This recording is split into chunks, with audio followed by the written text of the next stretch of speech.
The Lord be with you. A reading from the Holy Gospel according to Saint Matthew.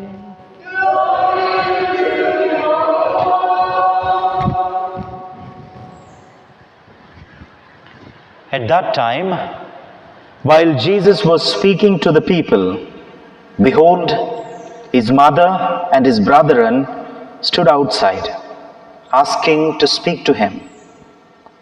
But he replied to them, to the man who told him, "Who is my mother, and who are my brethren?"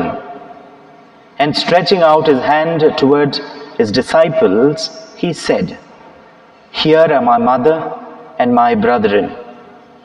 For whoever does the will of my Father in heaven is my brother and sister and mother."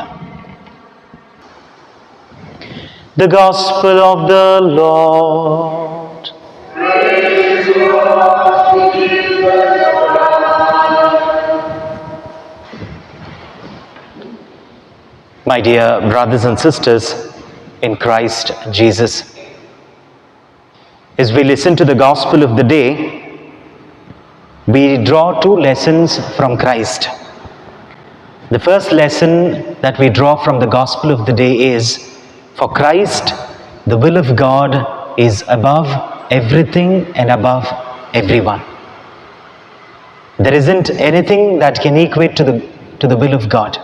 And throughout his ministry, not only in the Gospel of the day, throughout his ministry, this is what he communicated. He said, "My food is to do the will of my Father." And that is the importance that he gave to God's will. He said, "That is my food, that is my sustenance."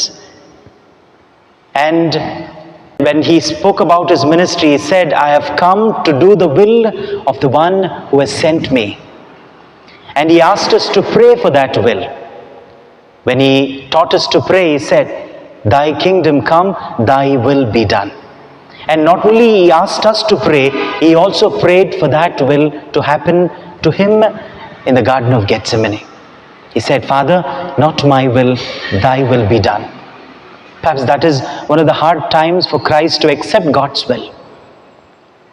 Again and again he is asking the Father, but then finally he tells the Father, "Not my will, but thy will be done." Even when he said, "Father, into your hands I commend my spirit," that is surrendering himself totally to the will of God. And he preached that, he lived that, and he has taught that. And that is the greatest lesson that we draw from the life of Christ, to be obedient to God's will. And secondly, the Lord invites us. The second inspiration that we get from a Gospel of the day is, the Lord is inviting us to be intimate with him, to belong to his family, to belong to God's family. And the only way to belong to God's family is to do the will of God. And everyone and every time we do what is God's will in our life, we become Christ's brother, Christ's sister, and Christ's mother. And he says, every time you obey God's will, you are my mother, you are my sister, you are my brother, and you belong to my family. And he is extending his family to all of us. Not only, it is a grace not only given to our Blessed Mother, and she had the greatest gift, because her obedience to God's will was such. And she totally surrendered to God's will. There isn't any hint that Mother Mary is put down here or anything like that. Sometimes the Lord asked, "Who is my mother? Who is my brother?" He is extending that family to everyone. It is not only Mother Mary, but also you all. If you do God's will, you belong to me. You belong to my family. And what about Mother Mary in connection to God's will? She is someone who surrendered herself totally to the will of God. Be it done according to me, be it done to me according to thy word, according to the will of God. A total surrender to God's will. Today, as we listen to this gospel, as we meditate on this gospel, the Lord is inviting us to become intimate with him. And to become intimate, to belong to God's family, the only way is to do God's will in our life. And secondly, at times the will of God may be hard. And again we might pray that this may not happen. But then the will of God might be something else. We've got to pray and discern as Jesus did in the Garden of Gethsemane.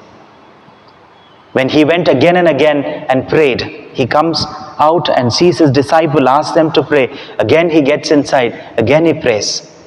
Again he prays.